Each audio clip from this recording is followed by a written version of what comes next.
राधे राधे, जय श्री कृष्ण। आइए अब हम ज्योतिष में जो कुंडली है उसका जो आखिरी भाव है उस पर पहुंचते हैं, द्वादश भाव पे। द्वादश भाव अपने आप में बहुत महत्वपूर्ण है। आइए देखते हैं वो क्या क्या चीजें लेकर के आए हुए हैं। आइए देखते हैं। देखिए जो कुंडली है उसमें पहला भाव ये है और उससे ठीक एकदम बगल में जो भाव है ये द्वादश भाव है, जहां पे 12 नंबर लिखा है। यहाँ पर 12 में से 1 से लेके 12 तक की कोई भी राशि रह सकती है, ये द्वादश भाव ही कहलाएगी।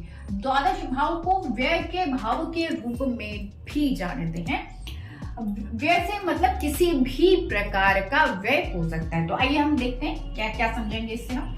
धन का व्यय यानी कि जो हमारी इनकम होती है, जो हमारी आय होती है, जो हमारा धन होता है, वो हम किस प्रकार से खर्च करेंगे, कहाँ कहाँ खर्च करेंगे और कितनी मात्रा में खर्च करेंगे, ये हम यहीं से देखते हैं। दूसरी चीज, ये जो भाव है ये हानि और चोरी का भाव भी है। यानी कि आपके जीवन में किसी प्रकार की चोरी हो गई, कोई चीज गुम हो गया या कोई चीज लॉस में चली गई, हानि हो गई, तो वो भी हम द्वादश भाव से ही देखेंगे। इसके अलावा द्वादश भाव से शयन सुख भी देखते हैं। शयन सुख मतलब हमारी जो नींद है, निद्रा कैसी होगी, हमारा बेड कैसा होगा, हमारा बेडरूम कैसा होगा, हमारे सुख कैसे होंगे शयन के, वो सारे हम यहीं से देखते हैं। बेड प्लेजर कह सकते हैं सर। और इसके अलावा यहाँ से हम अस्पताल यानी कि हॉस्पिटल भी हम यहीं से देखते हैं कि अगर व्यक्ति कोई बीमार है, वैसी स्थिति है, तो क्या वो हॉस्पिटल जाएगा या उस कैसे निकलेगा, कब आएगा या किस प्रकार का हॉस्पिटल होगा, ये सारी चीजें हम द्वादश भाव से ही देखते हैं। इसके अलावा द्वादश भाव से जेल को भी देखते हैं, यानी कि व्यक्ति जेल जाएगा या नहीं जाएगा, जेल जाएगा या उसके जीवन में कई बार ऐसा भी देखा गया कि कई व्यक्ति होते हैं जिनको ऐसी फीलिंग आती है कि वो बंधे हुए हैं या उनको बंधन फील होता है, वो भी हम यहीं से देखेंगे। इसके अलावा जो ये द्वादश भाव है, इसी से हम विदेश भी देखते हैं। विदेश में यात्रा करेगा कि नहीं करेगा, यात्रा करेगा या लंबी दूरी की यात्रा करेगा या छोटी यात्रा करेगा, या फिर विदेश में उसका प्रवास होगा कि नहीं होगा, उसे ग्रीन कार्ड मिलेगा या नहीं मिलेगा, ये सारी चीजें भी हम यहीं से देखते हैं। इसके अलावा जो ये द्वादश भाव है ये पतन का भी भाव माना जाता है, क्योंकि ये जो हमारी जो लगन कुंडली है, लगन जो चार्ट है, लगन से द्वादश भाव होता है। यानी कि हमारे शरीर का जो पतन होता है या हमारी किसी भी प्रकार के पतन जो क्षय हो रही होती है, जो हमारी जो प्रक्रिया, जो एक प्राकृतिक प्रक्रिया है कि निरंतर एक क्षय होते रहता है, तो वो भी हम यहीं से देखेंगे पतन होते हुए भी।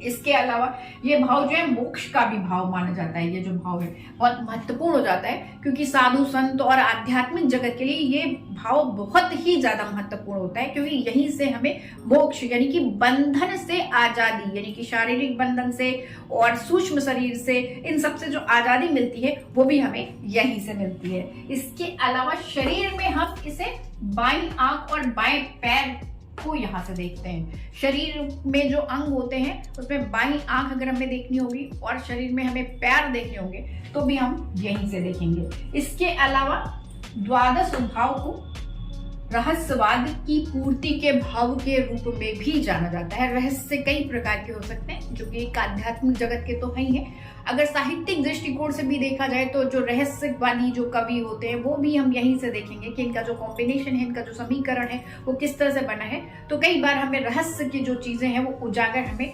द्वादश भाव से होती है, क्योंकि द्वादश यानी कि व्यय, यानी कि जो हमारा शरीर है जिससे हम बंधे हुए हैं, उससे बाहर की चीजों को भी हम यहीं से देखेंगे।